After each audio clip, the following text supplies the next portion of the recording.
وعلى ذلك لمن الشاہدین والشاکرین والحمد للہ رب العالمین۔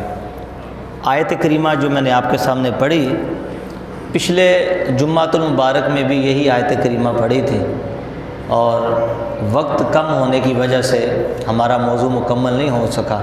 وہی موضوع جہاں سے چھوڑا تھا، ادب مصطفیٰ و تعظیم مصطفیٰ صلی اللہ علیہ وسلم، اسی کو لے کے چلوں گا۔ اللہ فرماتا ہے یا ایھا الذین آمنوا لا تقدموا بین یدی اللہ ورسولہ، اے ایمان والو اللہ اور اللہ کے رسول سے سبقت نہ کرو، آگے نہیں بڑھو۔ اور اس کے بارے میں ہم نے آپ کو ذکر کر دیا تھا کہ کچھ صحابہ کرام علیہم رضوان نے ابھی رمضان کا چاند نظر نہیں آیا تھا، روزہ رکھ دیا۔ ابھی سرکار نے روزہ رکھا نہیں تھا، نبی پاک علیہ السلام نے ابھی جانور کو ذبح نہیں کیا، اور کچھ صحابہ کرام علیہم رضوان نے جانور کو ذبح کر دیا۔ تو اس پہ یہ آیت کریمہ نازل ہوئی کہ اللہ اور اللہ کے رسول سے آگے نہ بڑھو۔ اور پھر ادب مصطفیٰ میں یہ آیت کریمہ پیش کی گئی کہ یہ کب اتری؟ حضرت قیس رضی اللہ تعالیٰ عنہ، جو کہ تھوڑا اونچا سنتے تھے، اور فطرتی طور پہ تقاضا ہے بشریت کا، جو اونچا سنتا ہوگا اونچا بولتا بھی ہوگا۔ تو ان کی آواز دربار رسالت میں کچھ اوپر بڑھ گئی تھی، ادب کا قانون نافذ ہو گیا۔ یا ایھا الذین آمنوا لا ترفعوا فوق صوت النبی، اے ایمان والو نبی پاک علیہ السلام کے سامنے اپنی آوازوں کو بلند نہ کرو۔ ولا تجہروا لہ بالقول کجہر بعضکم لبعض ان تحبط اعمالکم وانتم لا تشعرون۔ فرمایا نبی پاک علیہ السلام سے ایسے گفتگو نہ کرو جس طرح تم آپس میں ایک دوسرے سے بات چیت کرتے ہو، کہ ایسا نہ ہو کہ تمہارے عمل برباد ہو جائے تمہیں پتہ بھی نہ۔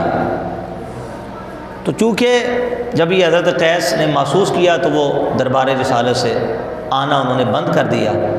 نبی پاک علیہ السلام نے کافی دن گزرے تو ارشاد فرمایا کہ وہ قیس نظر نہیں آ رہا۔ صحابہ ان کے پاس گئے اور جا کے کہا کہ حضور علیہ السلام نے آپ کو یاد فرمایا۔ انہوں نے کہا کہ قیس جہنمی ہو گیا، یہ آیت میرے اوپر اتری ہے۔ نبی پاک علیہ السلام نے شاہ فرمایا وہ جہنمی نہیں بلکہ وہ جنتی ہے، اللہ نے اس کے گزشتہ جو اعمال میں جو خطائیں تھیں اللہ نے وہ معاف فرما دی۔ حضرت ابوبکر صدیق عمر فاروق اعظم اتنی آہستہ بولتے تھے، اتنی آہستہ کہ ان سے بار بار حضور علیہ السلام پوچھتے تھے کہ کیا کہہ رہے ہو، لیکن انہوں نے ادب کا قانون ہاتھ سے جانے نہیں دیا۔ اور بعض صحابہ تو منہ میں کنکریاں ڈال لیتے تھے تاکہ آواز ہی بلند نہ ہو۔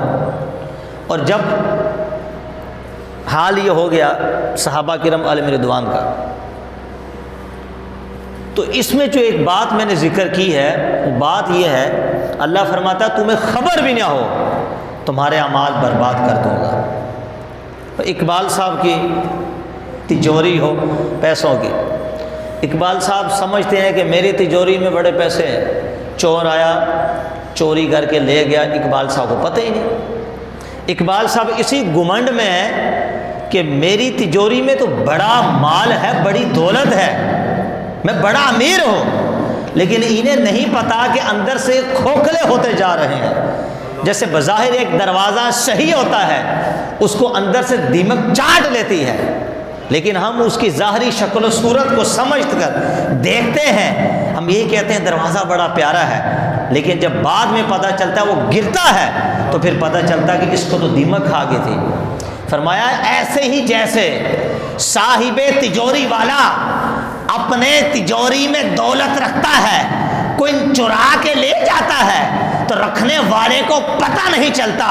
فرمایا اے میرے مصطفیٰ کے گستاخو، اے بے ادبو، تم اعمال کرتے رہو گے، گلی گلی پھرتے رہو گے، تم بسترے اٹھا کے بھی پھرتے رہو گے، تبلیغ دین کرتے رہو گے، حج کر کے تم فخر کرو گے، زکوٰۃ دے کے تم فخر کرو گے، تم صدقہ خیرات کر کے فخر کرو گے، نوافل پڑھ کے تم فخر کرو گے، تسبیحات پڑھو گے، ذکر و اذکار کرو گے، درود پڑھو گے ابراہیمی، بڑے نیک اعمال کرو گے، تم یہی سمجھو گے ہمارے پاس تو حج بھی ہے، ہم نے تو زکوٰۃ بھی دی ہے، ہم نے تو روزہ بھی رکھا ہے، ہم تو نمازیں بھی پڑھتے ہیں، ہم تو کریا کریا گلی گلی نگر نگر پھر کر لوگوں میں تبلیغ دین کرتے ہیں، ہماری تجوری تو عمل سے بھر پڑی ہے، لیکن رب نے فرمایا کہ تم جب میرے نبی کی گستاخی کرو گے، میرے مصطفیٰ کے بے ادب ہو جاؤ گے، تم یہی سمجھو گے بڑی نمازیں ہیں لیکن میں سب برباد کر چکا ہوں گا،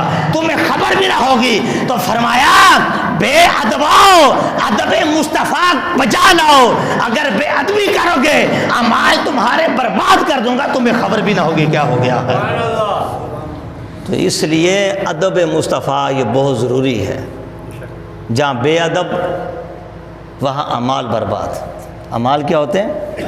جب صحابہ کرام علیہم رضوان نے اپنی آوازوں کو پست کرنا شروع کر دیا، دھیرے دھیرے بولتے تھے، آئے آیت اترے، فرمایا ان الذین یغضون اصواتہم عند رسول اللہ، وہ لوگ جو نبی پاک علیہ السلام، جو رسول اللہ علیہ السلام کی بارگاہ میں اپنی آواز کو پست رکھتے ہیں، آہستہ دھیرے سے بولتے ہیں، ادب کا تقاضا کرتے ہیں، اولئک الذین امتحن اللہ قلوبہم للتقوی لہم مغفرۃ واجر عظیم۔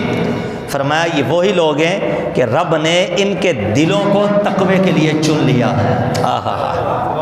ہے۔ تو تقوی صرف خالی نماز ہی متقی نہیں بناتی، خالی روزہ ہی متقی نہیں بناتا، خالی حج ہی متقی نہیں بناتی، خالی تسبیح بندے کو متقی نہیں بناتا، خالی بستر اٹھا کر گلی گلی کریا جا کے اپنی نیند بھی خراب کر کے وہ یہ اس گھمنڈ میں رہتا ہے کہ میں بڑا متقی ہو گیا، میرے اعمال مجھے تقوی کے اعلیٰ درجات میں پہنچا دیں گے۔ فرمایا خالی عبادتوں پہ ناز نہ کر، خالی عمل سے متقی ہم نہیں بناتے، متقی اپنے محبوب کے ادب کی وجہ سے بناتے ہیں۔ جن صحابہ نے تقوی اختیار کیا، نبی پاک علیہ السلام کی بارگاہ میں اپنی آوازوں کو اتنا پست کر دیا، ادب مصطفیٰ کو، دامن مصطفیٰ کو پکڑ لیا، فرمایا میں کہتا ہوں اللہ نے تمہیں متقی بنا دیا ہے۔ یہ تقوی ہوتا ہے جو ادب مصطفیٰ کی وجہ سے ملتا ہے۔ متقی، اور پھر خالی متقی نہیں بنایا، کیا فرمایا؟ لہم مغفرۃ واجر عظیم، ان کے لیے بخشش بھی ہے اور بڑا اجر بھی ہے۔ جو کہ اس در کا ہوا خلق خدا اس کی ہوئی، جو اس در سے پھرا اللہ ہی سے پھر گیا۔ خدا کی قسم سب کچھ نبی پاک علیہ السلام کے ادب کے طفیل ہے۔ حالانکہ نماز عبادت میں سب سے پہلے نماز کے بارے میں حشر کا دن سوال ہوگا، لیکن ایسی خشک نماز کا کیا فائدہ کہ نماز پڑھ کے بھی یہ عقیدہ رکھا جائے کہ معاذ اللہ نماز میں سرکار کا خیال آ جائے تو وہ نماز ٹوٹ جاتی ہے۔ یہ کیسی نماز پڑھتا ہے؟ السلام علیکم یا نبیوں میں خیال نہیں آئے گا کیا؟ سرکار پر تو سلام بھیجنا واجب ہے۔ امام غزالی تو فرماتے ہیں کہ اس مقام پہ جا کے اپنے سر کو جھکا، تصور کر، اور بعضوں نے لکھا کہ اللہ حجاب ہٹا دیتا ہے، پردے اٹھا دیتا ہے، سرکار کا رخ زیبا ہوتا ہے، ہم نہیں دیکھ سکتے، مصطفیٰ دیکھ رہے ہوتے ہیں۔ نماز میں بھی ادب کر، سر جھکا اس مقام پہ آ کے، یہ تصور کرتے ہوئے کہ مصطفیٰ تجھے دیکھ رہے ہیں تو مصطفیٰ پہ سلام پڑھ رہا ہے۔ ہماری نمازیں بغیر تعظیم کے، بغیر ادب کے نہیں ہوتی۔ نہ جانے ان لوگوں کی نمازیں کیسی ہو جاتی ہیں، یہ اپنی نمازوں کو برباد کر بیٹھے اور اسی عقیدے کی وجہ سے نمازیں برباد کر بیٹھے ہیں۔ اللہ تعالی ہمیں ایسے عشاقان مصطفیٰ کے پیچھے نماز پڑھنے کی توفیق عطا فرمائے جو دامن مصطفیٰ سے ہمیشہ قریب وابستہ ہیں۔ آئیے ادب کا قانون ایک اور اترا۔ قبیلہ بنی تمیم سے کچھ لوگ حضور علیہ السلام کے کاشان نبوت کے پاس آئے، دوپہر کا وقت تھا، سرکار آرام فرما رہے تھے، اور انہوں نے آ کے بلند آواز سے نبی پاک علیہ السلام کو پکارنا شروع کر دیا۔ اللہ تعالیٰ کو ناگوار گزرا کہ میرے حبیب اندر آرام فرما رہے ہوں اور تم لوگ باہر آ کے میرے حبیب کو پکارو۔ ادب کا قانون قرآن میں نازل ہوا، فرمایا ان الذین ینادونک من وراء الحجرات اکثرهم لا یعقلون، بے شک وہ لوگ جو میرے حبیب کو حجرے کے پیچھے سے پکارتے ہیں ان میں اکثر ناسمجھ ہیں۔ ان میں اکثر کیا ہے؟ اور اونچا بولو، ان میں اکثر کیا ہے؟ ناسمجھ ہے۔ اور فرمایا وَلَوْ أَنَّهُمْ صَبَرُوا، ارے اگر یہ لوگ صبر کرتے، اگر یہ لوگ صبر کرتے حتیٰ تخرج الیہم، یہاں تک کہ میرے محبوب خود ان کے پاس تشریف لے جاتے، لکان خیر لہم، یہ ان کے لیے زیادہ بہتر ہے، یہ ان کے لیے کیا ہے؟ زیادہ بہتر ہے۔ یعنی محمد کہہ کے پکارنا تو ویسے بے ادبی، احمد خالی نام سے پکارنا ویسے بے ادبی، تو الہ العالمین تو پھر کیا یا رسول اللہ کہہ کے پکار سکتے ہیں، یا حبیب اللہ کہہ کے پکار سکتے ہیں، یا رحمت للعالمین کہہ کے پکار سکتے ہیں، یا خاتم النبیین کہہ کے پکار سکتے ہیں، یا شفیع المذنبین کہہ کے پکار سکتے ہیں؟ فرمایا نہیں، ادب کا تقاضا یہ ہے جب تم میرے محبوب کے کاشان نبوت کے باہر کھڑے ہو، اب چاہے جیسے ادب والے القاب لگاؤ، تمہیں پکارنے کی اجازت نہیں، یہ بے ادبی ہے۔ کیوں؟ فرمایا پکارا اسے جاتا ہے جو بے خبر ہو، اطلاع اسے جاتی ہے جو محسوس نہ کر سکتا ہو۔ میرے مصطفیٰ تم سے کیسے بے خبر ہو سکتے ہیں؟ وہ تو ماں کے پیٹ میں تھا، تب بھی عرش کے اوپر لوح محفوظ پہ چلنے والی قلم کی آواز کو سن لیتا تھا، سمجھ لیتا تھا۔ فرمایا جو میرا حبیب عرش سے خبریں پڑھ پڑھ کر فرش پہ بیٹھ کر تمہیں بتاتا ہو، وہ تمہارے باہر کھڑے ہونے سے کیسے بے خبر ہو سکتا ہے؟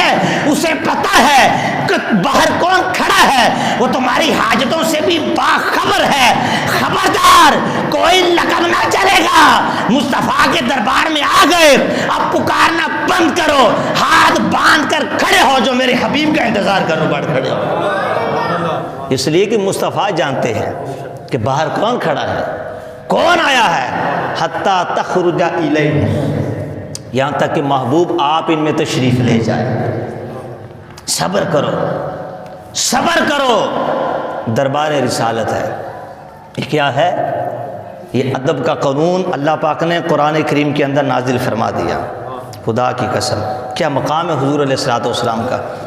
اور پھر ایک وہ بڑا مشہور واقعہ کہ جس کو قرآن کریم نے ذکر فرمایا، یا ایھا الذین آمنوا لا تقولوا راعنا وقولوا انظرنا واسمعوا، اے ایمان والو راعنا کہہ کے میرے حبیب کو مت پکارو، یوں کہو انظرنا، یا رسول اللہ ہم پہ نظر کرم فرمائیے، ہمارے حال پر رحم فرمائیے۔ کیوں؟ راعنا کا مطلب ہوتا ہے ہماری رعایت کیجئے، یعنی جو حضور آپ ارشاد فرما رہے ہیں اس کو دوبارہ ریپیٹ کیجئے، اس کو دوبارہ ریپیٹ کیجئے۔ اب صحابہ کی نیت بری نہیں تھی، راعنا کا لفظ کا معنی بھی برا نہیں تھا، جب تک اس کا مفہوم غلط نہیں بیان کیا گیا۔ اور یہودیوں کے ہاں یہ گالی ہے، وہ راعی اس کو تھوڑا کھینچ کے پڑھتے تھے، راعی بولتے ہیں چرواہے کو، بکریاں چرانے والا۔ وہ چونکہ عرب کے ہاں جملہ بڑا معیوب تھا، تو یہودیوں کے ہاں یہ بے ادبی اور گستاخی تھی، یعنی وہ اس جملے کو بطور گالی کے بولتے تھے۔ تو یہودیوں نے صحابہ کے بولنے کی آڑ میں راعینا بولنا شروع کر دیا، معاذ اللہ۔ نہیں، نبی پاک علیہ السلام کو وہ کیا کہتے تھے؟ چرواہا، معاذ اللہ۔ صحابہ کی نیت میں کوئی شک نہیں، نیت پاکیزہ، نیت پاک، اور پڑھ بھی وہ لفظ رہے ہیں کہ جو قرآن میں اترے ہیں۔ لیکن جب رب نے دیکھا کہ جو دشمنان مصطفیٰ ہیں وہ اس لفظ کا غلط استعمال کر بیٹھے ہیں، فرمایا میرے صحابہ تمہاری نیتوں پہ ہمیں شک نہیں، تم صحیح کہتے ہو، رعایت مانگتے ہو، لیکن مخالفین اس لفظ کا غلط استعمال کر کے میرے حبیب کی بے ادبی کرتے ہیں۔ فرمایا آج کے بعد تم رائنا نہیں کہو گے بلکہ کہو گے انظرنا، انظرنا، اے اللہ کے رسول ہم پر نظر کرم فرمائیے، ہم پر رحم فرمائیے۔ تو اس سے پتہ کیا چلا کہ جب ادب آ گیا، جب ایک لفظ کے برے معنی نکل آئیں تو پھر اس کو چھوڑ دو، اس کو کیا کرنا چاہیے؟ چھوڑ دینا چاہیے، یہ ضروری ہے۔ ہمیں سمجھ میں نہیں آتا کہ قرآن کریم کے اندر کتنی ادب والی آیاتیں ایسے اتری ہیں، لیکن لوگ آج بھی اسی آیت کو لے کر بیٹھے ہیں، قل انما انا بشر مثلکم، بہو فرما دو میں تمہاری طرح بشر ہوں، ٹھیک ہے، اور کہتے ہیں کہ بھائی قرآن نے کہا ہے، قرآن پڑھ رہے ہیں، قرآن پڑھ رہے ہیں، قرآن نے کہا ہے۔ اور ہماری نیت کوئی بے قدری کی، بے توقیری کی نہیں، ہم کو معاذ اللہ توہین کی نیت سے نہیں پڑھتے ہیں، ہم اس نیت سے نہیں پڑھتے، طرح طرح کے ہیلے بہانے کرتے۔ تو میں کہتا ہوں ٹھیک ہے تمہاری نیت میں، ہم تو کہتے ہیں کہ تمہاری نیتوں میں فتور ہے، تمہارے دلوں میں بغض اور عناد ہے، تم حضور علیہ السلام سے اس طرح محبت نہیں کرتے جیسے صحابہ نے خالصاً ڈوب کے کی تھی، ورنہ اور عظمت والی آیات وہ تم کیوں نہیں پڑھتے؟ قرآن تو سارا محبوب پاک علیہ السلام کے قلب اطہر پہ نازل ہوا ہے، تو وہ آیات جس میں سرکار کی رفعتیں، سرکار کے مرتبے، سرکار کے مراتب، نبی پاک علیہ السلام کی حیثیت، حقیقت، آپ کی بے مثال بشریت، بے مثال ولادت، بے مثال حقیقت کو بیان کیا گیا، وہ آیتیں تو تم نہیں پڑھتے، اور اسی آیت کو لے کر پڑھتے ہو اور کہتے ہو کہ حضور ہم جیسے معاذ اللہ۔ اور یہ قالوا ان انتم الا بشر مثلنا، کفار نے انبیاء کو کہا تھا کہ تم ہماری طرح بشر ہو، اللہ نے فرمایا جہنم میں جائیں گے۔ تو یہیں سے مفسرین نے فرمایا کہ جو اس آیت کو پڑھے اور بار بار پڑھے اور یہ کہے کہ نہیں میری نیت تو ایسی نہیں، فرمایا اسے منع کیا جائے گا۔ کیوں؟ آیت پڑھنے کی آڑ میں وہ دل میں بغض چھپا کے بیٹھا ہے، دل میں اس کے بے ادبی ہے، ورنہ تو عظمت والی آیات پڑھنے میں کیا خرابی ہے، کیوں نہیں پڑھتا؟ تفسیر روح البیان علامہ اسماعیل حقی رحمۃ اللہ تعالیٰ علیہ نے اس کو لکھا، عبس وتولی ان جاءہ الاعمی، اس آیت کے تحت میں ہے کہ یہ سرکار علیہ السلام پر جب آیت اتری نا، اللہ نے اپنے محبوب سے عتاب فرمایا، یعنی پیار والی سختی، رب بادشاہ مالک ہے، اپنے محبوب کو جیسے چاہے یاد فرمائے، ماں و تما، میں اور آپ کس کھاتے میں، ہمارا شمار کیا ہے، تو یہ عتاب فرمایا۔ تو اس وقت چونکہ سرکار بڑے بڑے کافروں کو خطاب دے رہے تھے، تبلیغ دین فرما رہے تھے، اور اس وقت جو نبینا صحابی ہیں وہ آئے، ان کو علم نہیں تھا تو انہوں نے بولنا شروع کیا، سرکار نے ان کو ڈانٹا اور جھاڑ دیا اپنے انداز میں، اللہ پاک نے فرمایا یہ آیت کریمہ کو نازل فرما دیا۔ صحیح ہے، عبداللہ ابن مکتوم وہ صحابی تھے جو نبینا تھے۔ اب ایک حضرت عمر فاروق اعظم کے زمانے میں ایک منافق تھا، بد مذہب، کلمہ وہ بھی پڑھتا تھا، داڑھی اس کی بھی تھی، مسجد میں امام تھا، قرآن پڑھتا تھا، بچوں کو قرآن سکھاتا تھا، قرآن کی تلاوت کرتا تھا، جو آج کل مساجد میں ہر جگہ ہوتا ہے، ہر امام یہی کام کرتا ہے۔ تو صحابہ کرام نے دیکھا کہ وہ اکثر نماز میں یہی پڑھتا ہے، عبس وتولی ان جاءہ الاعمی، یہ والی آیات پڑھتا ہے بار بار۔ تو صحابہ کرام چونکہ نبی پاک علیہ السلام کے وفادار ہیں اور اللہ نے اپنی عطا سے ان کو بڑی عطاؤں سے نوازا ہے، ان کو کچھ کھٹکا ہوا کہ یہ جو آیت ہے یہ تو حضور علیہ السلام پہ اتری ہے، اللہ نے اپنی شان کے مطابق نبی پاک علیہ السلام سے محبت اور پیار میں تھوڑی سختی فرمائی ہے، یہی آیت کیوں پڑھتا ہے؟ وہ عدالت فاروقی میں چلے گئے، حضرت فاروق اعظم رضی اللہ تعالیٰ عنہ کو جا کے شکایت کی کہ یا امیر المومنین آپ ذرا بتائیے کہ یہ ہمارا جو امام ہے نبینا اندھا، لیکن قرآن کریم کے اندر جو یہ آیت کریمہ نازل ہوئی ہے سورہ عبسہ، اکثر دیکھو تو ہر نماز میں یہی تلاوت کرتا ہے۔ فرمایا اس کو بلاؤ میرے پاس۔ عدالت فاروقی میں مقدمہ پیش کیا گیا، اس نبینا امام کو حضرت عمر فاروق اعظم رضی اللہ تعالیٰ عنہ کی بارگاہ میں پیش کیا گیا۔ حضرت عمر فاروق اعظم رضی اللہ تعالیٰ عنہ نے فرمایا کہ بتاؤ یہ تم یہی آیت کیوں پڑھتے ہو؟ اس نے کہا یہ انداز بڑا اچھا ہے، یہ مجھے انداز بڑا اچھا لگتا ہے۔ معاذ اللہ کون سا انداز کہ رب نے اپنے محبوب پہ جو سختی کی، انداز بڑا اچھا لگتا ہے۔ اب یہ تو تھا دل کا چور، یہ تو تھی دل کی منافقت، یہ بد عقیدہ، یہ بدعتی، یہ بد مذہب تھا، منافق تھا، کھڑا مصلی مصطفیٰ پہ ہوتا تھا، قرآن پڑھتا تھا، داڑھی تھی، نماز پڑھاتا تھا، آواز بڑی پیاری تھی، صحابہ پیچھے نماز پڑھتے تھے، لیکن جب پول کھلے اور جب انہوں نے دیکھا کہ یہ بار بار یہی آیت پڑھتا ہے تو عدالت فاروقی میں جب مقدمہ پیش کیا گیا تو جب آپ نے جان لیا، پہچان لیا یہ پکا بد مذہب ہے، پکا منافق ہے، آپ اندر گئے اور اندر سے تلوار نکال کے لے آئے اور فرمایا او انت خبیث منافق، تجھے یہی آیت کیوں اچھی لگتی ہے؟ ورفعنا لک ذکر کیوں اچھی نہیں لگتی؟ والضحیٰ کیوں اچھی نہیں لگتی؟ الم نشرح لک صدرک اچھی کیوں نہیں لگتی؟ نبی پاک علیہ السلام کی عظمت پر جو آیتیں اتری تھی آپ نے پڑھ پڑھ پر بیان کی اور فرمایا انت خبیث منافق، تو منافق ہے، تو بدعتی ہے، تو بد مذہب ہے، تلوار نکال کر اس کی گردن کو تن سے جدا کر کے رکھ دیا۔ یہ ادب تھا کن کا؟ صحابہ کرام کا۔ آج اگر عمر فاروق اعظم جیسے عادل ہوتے تو میں کہتا ہوں دنیا میں کوئی بد مذہب ہی نہ بچتا ہے، وہاں کوئی بے ادبی کی فضا قائم ہوتی، حضرت عمر فاروق اعظم کی تلوار کھڑی ہو جاتی تھی، گردن اڑا کے رکھ دیتے تھے۔ اور یہ فیصلہ اللہ کو بھی محبوب ہوتا، اللہ کے محبوب کو بھی محبوب ہوتا۔ یہ حقیقت بات ہے، یہ ادب ضروری ہے۔ تو آواز کی خوش الہانی کی طرف نہ جاؤ، کسی کے جبے قبے کی طرف نہ جاؤ، کسی کی شرعی آواز کی طرف نہ جاؤ۔ ان من البیان لسحرا، مصطفیٰ فرماتے بیان ایک جادو ہے۔ آج ہندو کے اندر پنڈت بھی تو بڑا بڑا بیان کرتا ہے، ہندوؤں کے اندر بڑے بڑے ان کے راجا بیان کرتے ہیں، سننے والے لاکھوں ہزاروں ہوتے ہیں، وہ ساری باتیں تصورات پر، خیالات پر، جھوٹ پر مبنی ہوتی ہے، ایک بات بھی حقیقت میں مبنی نہیں ہوتی۔ اس کے باوجود ہندو سنتے تو ہیں، تو خالی بیان شرعی، لطافت پہ، شفقت پر، نرمی پہ، مٹھاس پہ نہ جاؤ۔ ارے دیکھو اس کے دل میں ادب مصطفیٰ ہے، اس کے دل میں تعظیم مصطفیٰ ہے، جو دل میں ہوگا وہ زبان سے نکلے گا۔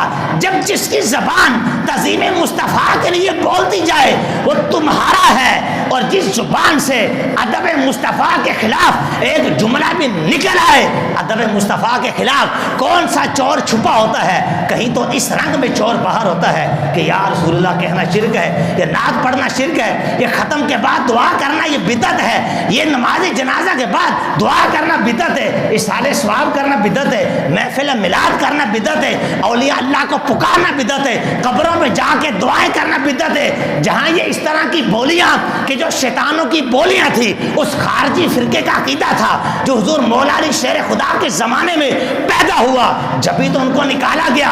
خارجی کہتے ہیں جو اہل سنت سے نکل گیا ہو، ایسی بولی بولنے والا کبھی بھی ادب مصطفیٰ والا ہو نہیں سکتا۔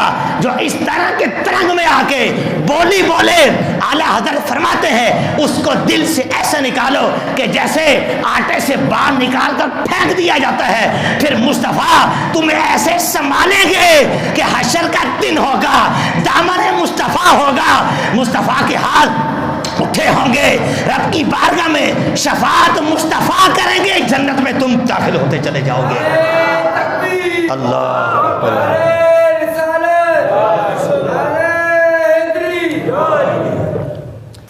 ادب کا قانون، پھر ایک اور ادب کا قانون قرآن میں رب نے ذکر فرمایا، یا ایھا الذین آمنوا استجیبوا للہ وللرسول اذا دعاکم لما یحییکم۔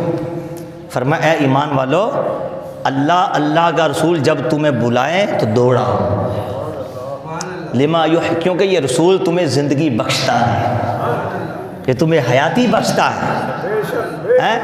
غسیل الملائکہ کس کا نام ہے؟ لقب ہے۔ حضرت حنظلہ رضی اللہ تعالیٰ عنہ، شادی کی پہلی رات ہے، حق زوجت ادا کر رہے تھے، کان میں آواز آئی کہ جہاد کے لیے نکلو، ناپاک تھے۔ انہوں نے یہ سوچا اگر غسل کرنے بیٹھوں گا تو ادب مصطفیٰ میں تاخیر ہو جائے گی۔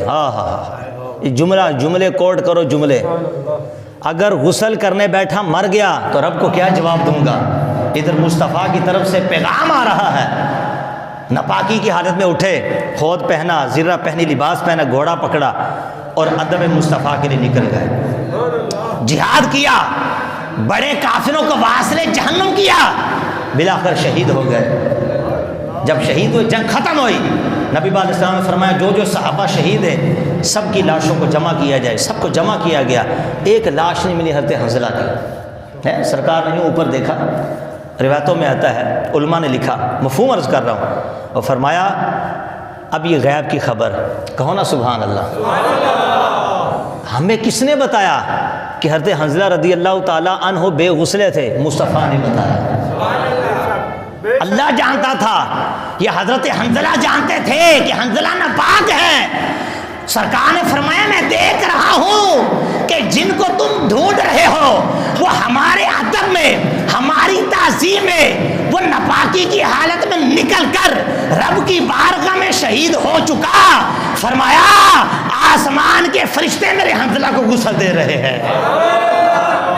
اللہ اکبر یا رسول اللہ. آسمان کے فرشتے, اور جب ان کا جسم مبارک ملا تو بالوں سے بھی پانی کے قطرے ٹپک رہے تھے. فرشتوں نے غسل دیا ہے. کنہوں نے غسل دیا ہے؟ اقبال صاحب کنہوں نے غسل دیا ہے؟ جو ادب کرتے ہیں نا, جو ادب کرتے ہیں وہ پھر فرشتے ان کو غسل دیتے ہیں. اور جو بے ادبی کرتے ہیں ان کا حال کیا ہوتا ہے؟ الامان الحفیظ, اللہ محفوظ فرمائے, اللہ بے ادبوں سے ہمیں محفوظ فرمائے. نبی پاک علیہ الصلوۃ والسلام کی وحی لکھنے والا ایک شخص جو کاتب وحی تھا, کتنا بڑا عہدہ ہے کہ سرکار کے پاس بیٹھ کے جو سرکار کے دل پہ اترنے والے آیات کو لکھتا ہو. مرتد ہو گیا, اس گھمنڈ میں آ گیا تو میرا بڑا مقام, میں وہی لکھتا ہوں, میں لکھتا ہوں. گھمنڈ میں آ گیا, مرتد ہو گیا, اسلام سے پھر گیا. روایتوں میں آتا ہے جب اس کو دفنایا گیا نا, لوگ دفنا کے آتے, زمین اس کی لاش کو اٹھا کر باہر پھینک دیتے. لوگ یہ سمجھتے کہ شاید سرکار کے صحابہ نے ایسا کیا, لیکن نہیں, زمین اس کو قبول نہیں کر رہی تھی. جب اس کو دفناتے زمین لاش اٹھا کر باہر پھینک دیتی. کیوں؟ بے ادب تھا وہ. کیا تھا وہ, بولو؟ تو بے ادب کو تو زمین بھی قبول نہیں کرتی, اور جو با ادب ہیں زمین پہ ملتے نہیں, آسمانوں پہ فرشتوں کو غسل دے رہے ہوتے ہیں. ادب کرنے سے کیا ملتا ہے اور بے ادبی کا کیا نتیجہ ہوتا ہے؟ تو اس لیے ادب والوں کو ڈھونڈو, ادب والوں کے ساتھ ساتھ رہو, جن کی زبانوں سے محبت مصطفیٰ کے ترانے نکلتے ہوں, عظمت مصطفیٰ کے ترانے نکلتے ہوں, نعت مصطفیٰ کی گویائی کی آواز آتی ہو, وہی اہل حق, اہل عقیدہ, اہل سنت و جماعت والے. اور جو برے لوگ ہیں صرف نبی پاک علیہ السلام کی ذات کو نہیں دیکھنا, سرکار سے پیار کرتے ہیں, سرکار کے صحابہ میں سے کسی ایک صحابی کی گستاخی کرتے ہیں, چاہے وہ پیر ہو, اپنے دامن میں لاکھوں مریدوں کو رکھتا ہو, اس کو جوتی کی نوک پہ رکھ کے دفاع صحابہ کا دفاع کرو, اس کو بھی دل سے ایسے نکال کے پھینکو کہ جیسے آٹے سے بال نکال کے پھینکا جاتا ہے.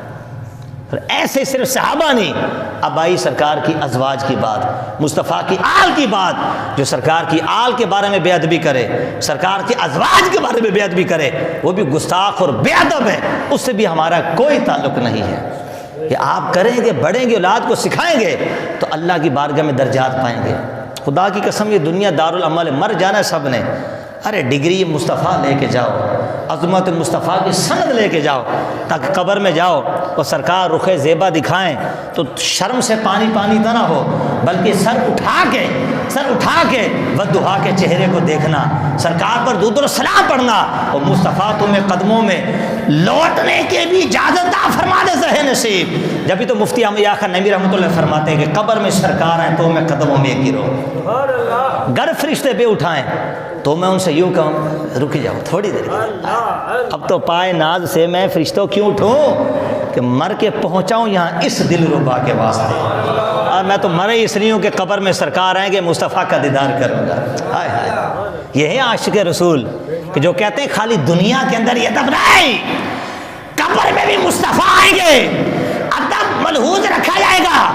اعلیٰ حضرت کے بارے میں لکھا گیا, آپ نے فرمایا میری قبر کو اتنا لمبا کرنا, اتنی گہری کرنا کہ ایک بندہ کھڑا ہو سکے. پوچھا گیا حضور کیوں, کیا وجہ ہے؟ فرمایا اس لیے کہ دنیا میں میں نے جس حدیث کے بارے میں لکھا مصطفیٰ جان رحمت پہ لاکھوں سلام جب وہ قبر میں آئیں گے رضا اٹھے گا ہاتھ باندھ کر مصطفیٰ کا چہرہ دیکھ کر پڑے گا مصطفیٰ جان رحمت پہ لاکھوں سلام شمع بزم ہدایت پہ لاکھوں سلام۔ تو ادب والے صرف پھر وہ زمین پہ ادب نہیں کرتے بلکہ زمین کے اندر جا کے بھی ادب کرتے ہیں۔ پھر فرمایا علماء لکھتے ہیں حشر کا دن جب برپا ہوگا لوائے حمد کا جھنڈا مصطفیٰ کے ہاتھ میں ہوگا، آدم علیہ السلام سے لے کر عیسیٰ علیہ السلام تک سارے انبیاء پناہ لینے پر مجبور کیے جائیں گے، امت محمدیہ کے بڑے بڑے اولیاء بھی وہاں ہوں گے۔ اعلیٰ حضرت تیری جرت کو سلام، بریلی کا تاجدار کہتا ہے میں اٹھوں گا سب کے سامنے اپنے آقا سے نعت پڑھنے کے لیے اجازت مانگوں گا۔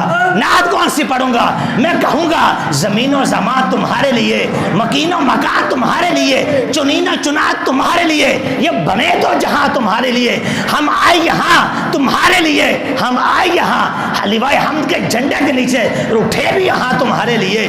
پھر بولتے بولتے پھر کہیں گے کہ صبا وہ چلے کہ باغ پھلے وہ پھول کھلے کہ دن ہو بلے لوا کے تلے جھنڈے کے نیچے ثنا میں کھلے رضا کی زبان تمہارے لیے۔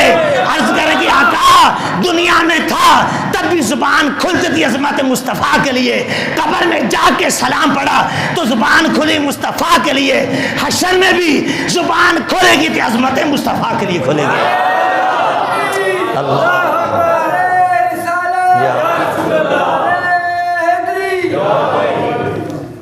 یہ ہے ادب والے، یہ ہیں ادب والے لوگ۔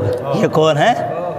ادب ہیں ایسے عقیدے کہتے نماز میں سرکار کا خیال آئے نماز ٹوٹ جاتی، اور دلیل کیا دی کہ جب سرکار کا نماز میں خیال آئے گا تو تعظیم سے آئے گا، اور عبادت اللہ کی، تعظیم غیر خدا کی، یہ تو شرک ہے۔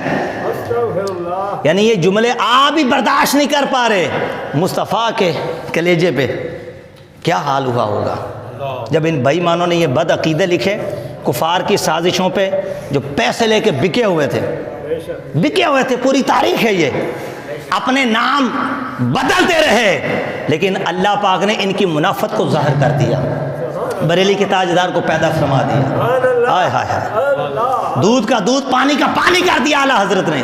100 سے زائد فتنے اعلیٰ حضرت کے زمانے میں، کسی کو نہ چھوڑا، سب کو چھٹی کا دودھ یاد کروایا، اور فرماتے یہ رضا کے نیزے کی مار ہے، جب میرا نام لے گا کوئی بھی عقیدے والا ہو جو کتے کی طرح بھونکے بھڑائے، جو میرے بارے میں تان و تشریح کرے تو سمجھ لینا یہ مصطفیٰ کا وفادار نہیں، یہی مصطفیٰ کا بے ادب ہے۔ یہ جو کتے کی طرح زبانیں نکال کے یہ بھونکتا ہے، کہیں صحابی بھونکتا ہے، کہیں اہل بیت پہ، کہیں مصطفیٰ کے، کہیں والدین مصطفیٰ پہ، کہیں نبی پاک علیہ السلام کی عظمتوں کے بارے میں۔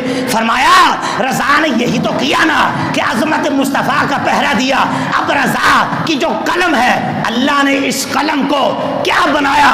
فرمایا یہ قلم نہیں، یہ تلوار کی دھار ہے، اور یہ سیاہی نہیں، ان بے ایمانوں کا خون ہے۔ فرمایا یہ رضا کے نیزے کی مار ہے کہ عدو کے سینے میں غار ہے، جو آج اپنے سینے کے اندر دشمنی لے کر میری بیٹھے ہوئے ہیں، یہ کسی اور کی مار نہیں بلکہ رضا کے قلم کی مار اس کو لگی ہوئی ہے۔ تو اعلیٰ حضرت کے بارے میں جو بولے،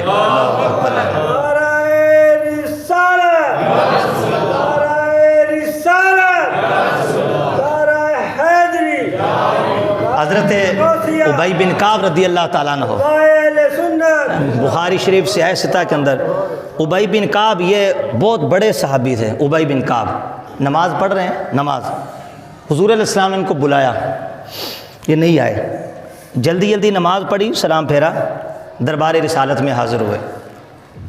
سرکار نے فرمایا کہاں تھے؟ عرض کہ حضور نماز پڑھ رہے تھے۔ تو سرکار نے آیت پڑھی، یہ آیت نہیں سنی؟ یا ایھا الذین آمنوا استجیبوا للہ وللرسول اذا دعاکم، جب اللہ کا رسول تمہیں بلائے تو فوراً حاضر ہو جاؤ۔ فوراً کیا ہو جاؤ؟ حاضر۔ یعنی اب اس کی شرح میں علماء نے لکھا، 2 رکعت نفل پڑھ رہا تھا، 1 پڑھ چکا، سرکار نے پکارا، کسی اور سے دنیا کی بات نہ کرنا، مصطفیٰ کی بارگاہ میں جا، سرکار سے کلام کر، سرکار کی کلام کو سن، اگر بازار بھیجا بازار بھی چلا جا، خرید و فروخت کر کے آ، تجارت کر کے آ، سارے معاملات کر، اگرچہ کہ کئی وقت بیت جائے، فرمایا سارے معاملات کر کے آنے کے بعد پھر دوسری جگہ تو پڑے گا، چونکہ تو غلامی مصطفیٰ میں گیا تھا، اطاعت مصطفیٰ میں گیا تھا، پکارا تجھے مصطفیٰ میں تھا، پہلے نہ آتا تو نماز ناقص ہو جاتی، مصطفیٰ کے کام سے جا کے آ گیا، نہ نماز ٹوٹی ہے بلکہ نماز کامل و کمل ہو گئی ہے۔ یہ ادب ہے کہ نماز پڑھ رہے ہو، مصطفیٰ بلائے تو نماز کی حالت میں دربار رسالت میں حاضر ہو جائے، اور یہ کہتے ہیں کہ نماز میں سرکار کا خیال ہے تو معاذ اللہ نماز ٹوٹ جاتی ہے۔ اللہ معاف فرمائے، اللہ تعالیٰ ایسے لوگوں کے فتنے سے ہم سب کو محفوظ فرمائے۔ آخر میں ایک بہت پیاری روایت میں آپ کی بارگاہ میں پیش کرنا چاہتا ہوں، وہ روایت ایسی اعلیٰ ہے کہ ایک سوال یہ پیدا ہوتا ہے کہ انبیاء اور عام انسان کی مرنے میں کیا فرق ہے، یعنی انبیاء کی موت اور عام انسان کی موت میں کیا فرق ہے؟ ہماری موت اضطراری ہے، کیا ہے؟ اضطراری، حالت اضطراری، یعنی ہمیں کوئی موقع نہیں دیا جائے گا، ہماری سنی نہیں جاتی، کسی کو رکشہ چلاتے موت، بائک پہ چڑھتے موت، سیڑھیوں سے اترتے موت، لیٹا تو لیٹ ہی گیا، دولہا میاں نکاح پر کے گاڑی میں بیٹھا ایکسیڈنٹ ہو گیا چلا گیا، یہ حالت اضطراری ہے۔ اور انبیاء کی موت اضطراری نہیں، انہیں مجبور نہیں کیا جاتا، پوچھ کے ان کی روح نکالی جاتی ہے۔ یہ بھی کیونکہ اس کا تعلق بھی ادب سے ہے، کس کا تعلق؟ ادب سے۔ یہ ملک الموت علیہ السلام، یہ انبیاء کرام علیہ السلام کا ادب کرتے ہیں، رسول ملائکہ ہیں، ابو بکر صدیق سے افضل ہیں، چاروں یار سے، سر صحابہ سے رسول ملائکہ افضل ہیں، سب نے لکھا ہے اس کو، اعلیٰ حضرت نے بھی لکھا، لیکن اس کے باوجود چونکہ نبی کا مقام ان سے وراء الورا ہے، انبیاء کا مقام فرشتوں سے اوپر ہے، تو فرشتے انبیاء کا ادب کرتے ہیں، کرتے کہ نہیں کرتے؟ اگر ہر انسان مختار ہے، چونکہ وقت اختتام کی طرف جا رہا ہے، میں آسان کر کے جلدی سمجھا دوں، ہر انسان مختار ہے، مختار نہ ہو، اس کو اختیار نہ دیا جائے تو پھر مواخذہ کس چیز کا، پوچھ گچھ کس چیز کی، جزا سزا کس چیز کی؟ اگر اختیار ہی نہ ہوتا، اختیار ہے نا بھئی، دو راستے، ایک نیکی کا ہے ایک بدی کا ہے، بندے کو اختیار دیا تو بندہ مختار ہے۔ یہ لوگ کہتے ہیں سرکار مختار نہیں ہے، بد مذہب کیا کہتا ہے کہ حضور کو رب نے معاذ اللہ اختیار نہیں دیا۔ ارے میں نے کہا ان کی تو موت بھی با اختیار ہے، وہ اپنی موت میں بھی با اختیار ہے، اور اختیار کس نے دیا ہے؟ رب نے، اپنا اختیار نہیں، رب کے دیے ہوئے سے یہ اختیار ہے۔ حضور علیہ السلام نے شاہ فرمایا حدیث پاک، اللہ نے اپنے ایک بندے کو اختیار دیا، چاہے وہ دنیا میں رہے یا آخرت کو اختیار کر لے۔ حضرت ابو بکر صدیق وہاں بیٹھے تھے، رونا شروع ہو گیا، صحابہ نے پوچھا کہ آپ کیوں رو رہے ہو؟ صحابہ نہیں سمجھ پائے، ابو بکر صدیق سمجھ گئے، فرمایا یہ جو اختیار ہے نا، یہ زندگی اور موت کا اختیار ہے، دینے والا رب ہے اور اختیار کرنے والے مصطفیٰ ہے۔ سرکار کو فرمایا گیا کہ آپ چاہیں، آپ کو اختیار ہے، کیا ہے؟ آپ چاہیں تو ہمارے پاس آ جائیں، چاہے تو دنیا میں رہیں، یہ اختیار ہے۔ اختیار جب یہ سمجھ گئے، اب اگلی بات سمجھیے، حضرت موسیٰ علیہ السلام بخاری شریف کے اندر کی روح نکالنے کے لیے ملک الموت علیہ السلام آ گئے، بس یہاں انہوں نے اجازت نہیں لی، اجازت کے بغیر آ گئے، موسیٰ علیہ السلام سے جلالی تھپڑ مارا، ان کی آنکھ پھوڑ ڈالی، اور وہ آنکھ لے کر اللہ کی بارگاہ میں چلے گئے۔ عرض کی اللہ ایسے بندے کے پاس بھیجا ہے جو تیرے پاس آنا ہی نہیں چاہتا، کیا ہوا؟ فرمایا مجھے مارا ہے۔ کیا کیا بھائی؟ مارا۔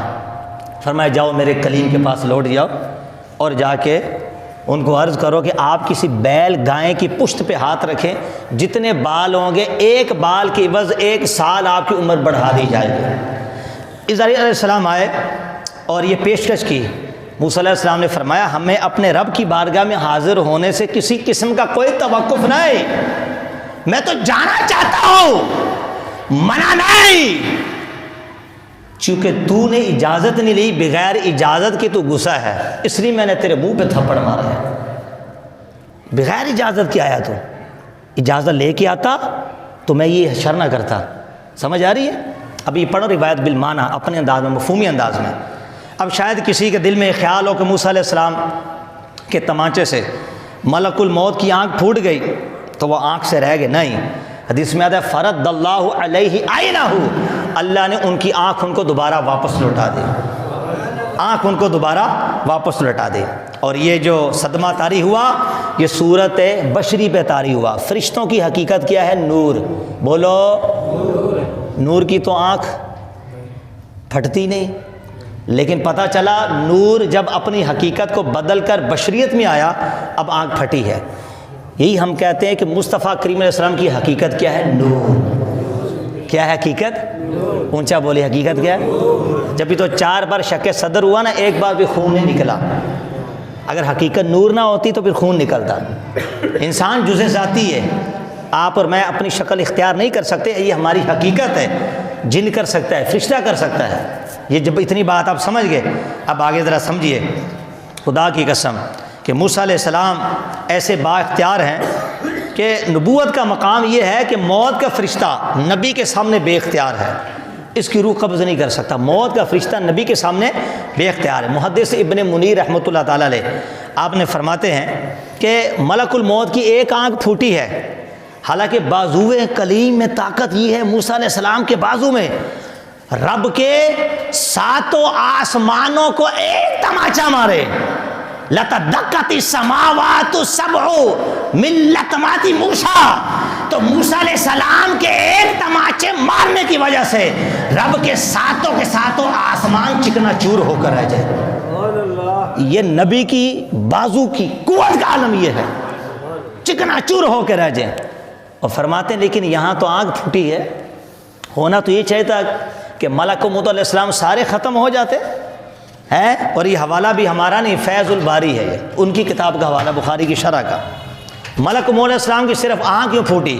فرمایا اس لیے کہ تقدیر الہی حائل ہو گئی، چونکہ اللہ نے انہی کے ذریعے قیامت تک سب کی روح کو نکلوانا ہے، انہی کے ذریعے سب کو موت دینی ہے، اس لیے اللہ پاک نے ان کو موت نہیں دی اور صرف ان کی آنکھ پہ اثر ہوا ہے۔ تو نکتہ کیا نکلا؟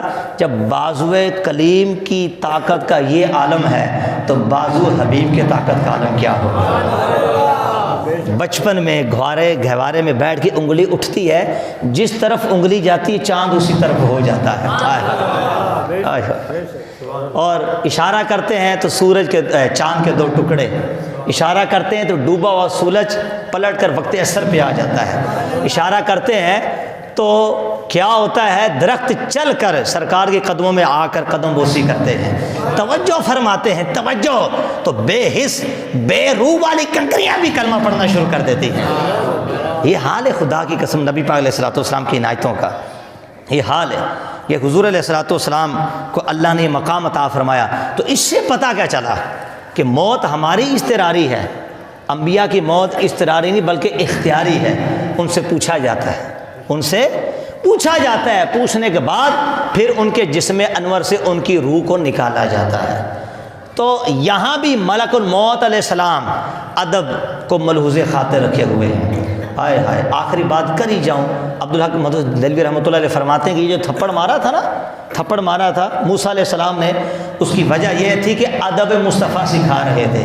فرمایا آج تو میرے گھر میں بلا اجازت کے آ گیا، کل تجھے امام الانبیاء کے گھر میں جانا ہے، بلا اجازت کے نہ جا، تجھے ادب سکھانے کی وجہ سے موسیٰ نے تھپڑ مارا ہے موقع پر۔ یہ ایسی بات نہیں کر رہا ممبر رسول پہ بیٹھ کے، عبدالحق محمد دہلوی رحمۃ اللہ نے اس کو لکھا ہے۔ تو ادب بہت ضروری ہے، جہاں ادب نکل گیا وہاں عمل برباد ہو گئے، جہاں ادب آ گیا وہاں عمل جزا الجزا ہو گئے۔ اللہ کی بارگاہ میں دعا کہ اللہ تعالی ہم سب کو نبی پاک علیہ السلام کے وفادار کی صحبت میں بیٹھنے اور حضور اسلام کا ادب کرنے کی توفیق عطا فرمائے۔ آمین بجاہ نبی الامین وما علینا الا البلاغ المبین۔